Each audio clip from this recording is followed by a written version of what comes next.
Welcome, everyone. I'm Sue Barber, author, former IT director for a Fortune 500 company turned executive coach, and this is the Visibility Factor podcast, where we explore how to raise your visibility and play bigger at work and in life.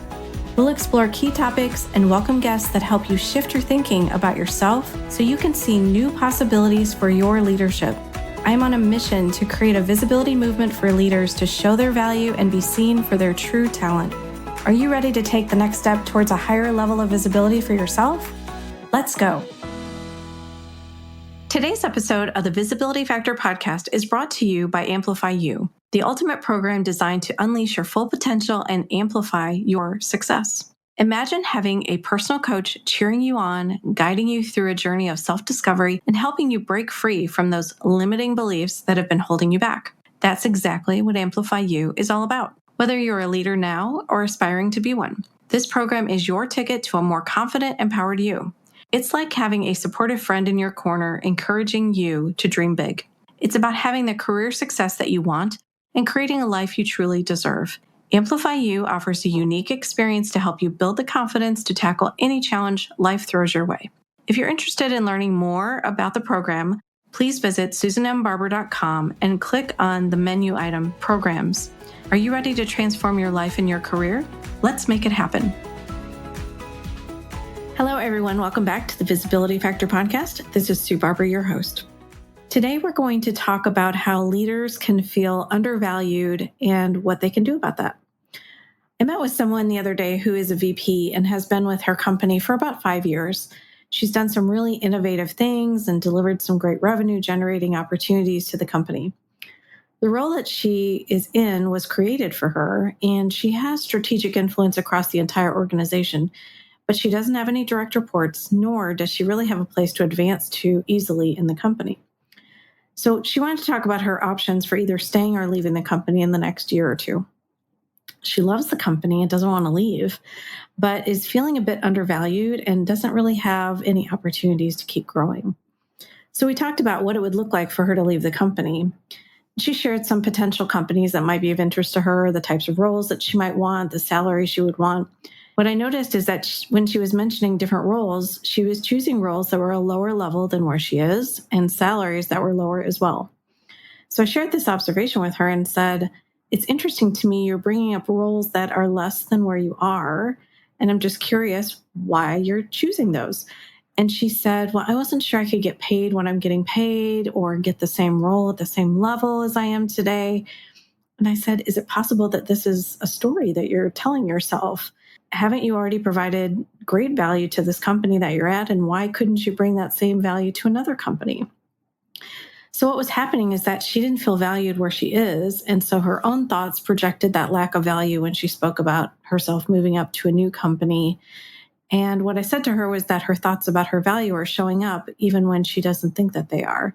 So sometimes when we think that we're not valuable or that we're not good enough or whatever happens, obviously that triggers us to have different behaviors and actions. And so I wanted her to just recognize that even though she may never say that to anybody else but me, she still thinks that. She still believes that. And when you believe that, that's how you show up. And I also wanted her to recognize that much like I had the same experience a long time ago where I didn't think I was adding value or I didn't think I was good enough. And it takes a heck of a lot of energy to be able to project that you are doing those things, even if you don't feel them inside. And I wanted her to recognize that she could do something different about that. She could start to think differently and recognize the value that she brings. Every single day, I meet with these people who don't feel like they're good enough, feel like they could do more, feel like they're not being valued, all of the different stories that they might be telling themselves that they truly believe. They have thoughts running through their heads all day long that tell them other people are better, smarter, and know more. And they may recognize even that they think these things, but they don't know what to do with them, and they don't understand how these thoughts impact their behavior. This kind of thinking impacts everything that they do. They hold themselves back and play small, and these thoughts prevent them from reaching their potential. This leads these individuals to undervalue themselves and the strengths that they have to offer. Now, there's a ton of reasons why this can happen. It could be someone said something in passing, someone was critical of them, they feel like they made a mistake. It can vary from person to person. But when you're in a company for a few years or longer, you start to believe the messaging that you're given by other people. You are good or not good based on feedback and ratings. I saw this firsthand when I left Kraft. I would have conversations with other people who had left as well, and they shared that they were applying for roles that were laterals or lower compared to the role that they had at Kraft. Very similar to this person that I just shared with you. And they were believing the old feedback, that they weren't good enough, that they had reached a point where they just weren't ready for the next step. And they believed that they had reached their upper limit. I encouraged them to go higher, not lower. Kraft had taught us so much, and we had the opportunity to leverage that knowledge and experience to help another company succeed. So those old opinions by your management are one data point. But what if that isn't the whole story? You don't have to be defined by that feedback. What if you know that you could do more, but you weren't given the chance? What if you left the messaging behind and started fresh? No one at the new company knows you or knows those old stories and messages. You have a blank slate to use and create the person that you want them to see. You don't need to hide because of what someone else said to you. You get to choose what to believe. So don't allow yourself to be devalued and believe that criticism. It will cause you to begin to criticize yourself and focus on those flaws instead of the good things that you do. When someone puts you down or criticizes what you've done, understand that those comments are about them, not you. They may be jealous or afraid to take some of the same risks that you are. It's easier for them to project their fears than to face them. So just know that you are valuable. Focus on what you believe to be true about yourself and begin to trust that you know what's right for you. Here are some areas to explore around your value and the things that you're doing for others that maybe you haven't explored enough yet, and I want to give you some ideas of some things to consider. Comparison to others. What are you focused on? What is everybody else doing versus what are you doing?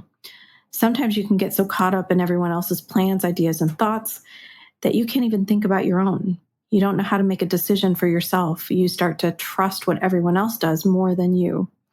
So focus on you and figure out what you believe. Create your own thought leadership and perspective. You know what to do to create value and stand out on your own, so trust that. Recognition. People may not feel valued in their contributions if they're not being recognized or appreciated. So what if you let go of needing recognition? What if you just know that you're doing great things without anyone else telling you that? That is where the trust and belief in yourself frees you from needing other people to tell you. Your worth isn't driven by someone else, and it isn't driven if someone tells you you're doing well or that you've delivered great things. You just know that. The value that you bring isn't measured only by what you deliver either. It can be in your thoughts, ideas, and creativity, for example. Don't be like everyone else. You get to be you and decide what that looks like. Old experiences. Past experiences of rejection, criticism, or failure can lead people to believe that they are not good enough or that they don't deserve happiness or success. If someone has given you feedback in the past, you can explore that feedback and decide if you want to do something with it. Do you believe that it's true? If yes, then what do you want to do to shift it? But what if it isn't true? How will you move forward even though it was said to you? Sometimes you have to let that go and give yourself permission to move forward. Let go of the shoulds and expectations. Accept yourself for who you are and where you are at this moment. And know that you have all that you need to be successful right now. Be happy and empowered to make your own life choices. Let's not hang on to old experiences and things that we don't need to, that aren't serving you and helping you move forward. I met with another woman recently who needed help on negotiation. We talked about the options for her salary negotiation that she had to do, the short-term and long-term plan for her career, and most importantly, I reminded her that she has a ton of highly regarded experiences. I told her that she is valuable and that she needs to remember that when she's asking for what she wants during these conversations. She hesitated as if she had forgotten that she is valuable, before responding to me almost in a whisper, "Thank you for saying that." She knew that she could do amazing things, but seeing her own value and talking about it was a challenge. I understood how vulnerable it feels to talk about what you are good at, and many of us are brought up not to talk about it. Instead, we hear messages like, keep your head down, do the work, and it will get noticed. Until it doesn't. That is why learning how to talk about what you are good at is so important. When you are great at something, others will notice it, but it may be hard for you to see it for yourself. Think back on a time when someone paid you a compliment for something that you did well. How did you respond? Did you tell the person it isn't a big deal, even though you knew how long it took you to get good at it? You will deflect compliments when you struggle to see your value and know your worth. However, when you deflect, you also unintentionally dismiss the person who paid you the compliment. So don't devalue yourself or devalue what they gave to you as a compliment by trying to deflect it. What if you recognized what you are good at and accepted it instead? Here is what you could say. Thank you so much for noticing. I have really worked hard to excel at this. Or, thank you. My team and I put a lot of work into this project to implement it well, and that work really paid off. It shows that you own your value and that you are proud of what you, and if you have a team, what you're all good at. It also shows appreciation for the other person who complimented you. I know the first few times it may be uncomfortable and you can use different language that feels better for you, but I promise it will get better each time you do it. Next time someone pays you a compliment, simply say thank you. The compliment from them is the recognition that they admire your skill and ability to do what you can do. They see you and your value, even if you don't. A coach once told me, if you don't see your own value, how can you expect others to see the value in you? It was a powerful moment to hear that message, and it was a turning point for me to see my value and talk about it with others. When I coach people, I want them to know that I see their value, even if they can't see it yet. Sometimes we need to hear that someone believes in us, which then helps us start to believe in ourselves. Pay attention to compliments from others and what they admire about you. Accept that you have a gift. It is time for you to start to believe in your own value and show it to others. You're going to face unexpected challenges, and I want you to be kind to yourself. Recognize when you do well and forgive yourself when you could do better. If you make a mistake, just know that you're learning from it, and whatever happened, you will grow because of it. There is a saying that it didn't happen to you, but for you. So what gift is that situation that happened to you? What is it giving you? Don't beat yourself up about it. Learn from it. Focus on the positive, and it will change your outlook. Move towards self-acceptance and have patience with yourself in these moments. It sounds simple, but it's so important to help you move past all the negativity, criticism, and judgment that may come from you more than anyone else. Sometimes we're the hardest on ourselves. You're perfect just the way you are. You are worth it, so call it out for yourself. When you decide not to care what other people think, the desire to be perfect falls away. It's one thing to strive for perfection, but it is unrealistic to demand it of yourself and others. About this, Brené Brown says, many people think of perfectionism as striving to be your best, but it is not about self-improvement. It's about earned approval and acceptance. So focus on yourself, trust that you have the answers to know what to do, and if you need help, ask for it. What we are talking about today is creating a new awareness for you. Now, you may see where you are in comparison or looking for others to reward you with their compliments. When you have that moment, and it will still show up for a while, what will you do? What will you tell yourself to move past it and trust yourself? The shift to let go of comparison and others' opinions takes time, so be kind to yourself. It takes time to undo old habits and thinking. These habits have been ingrained in you for years. They don't go away overnight. The goal is to begin to recognize that other people will have their opinions, but you always have a choice. The choice to listen to it or ignore it. Understand that the more you know yourself and what you stand for, the less likely anyone else's opinion or thoughts will matter. Although feeling like you're not enough is a common experience, please know that it is not a reflection of your worth or value as a person. It's important to remember that feeling valued is subjective, and what one person feels is valuable may not be the same as another. Be aware of what your thoughts are and ask yourself if they're helping you or holding you back. So if you struggle with feeling devalued, try to do something that makes you feel brave and bold. Identify someone you admire and act as they would until you get more comfortable doing it yourself. Prove to yourself that you can do it. We all have a responsibility to share our value with others every single day. Now let's move into the visibility action for today. I want you to try to do an experiment. Imagine that you have one day where you let go of comparison completely and you do not worry about what anyone else says or thinks about you. You operate from a place of complete acceptance of who you are and what you have to offer. You trust that you have the right answers to questions and that what you bring to conversations is highly valuable. At the end of the day, I'd love to have you capture the following thoughts. How do I feel about letting go of comparison? What did it feel like for you to do that? Did it make you feel freer? Did it take a burden off of your shoulders? It should make you feel in a much more empowered way. What did I learn about myself and what do I have to offer?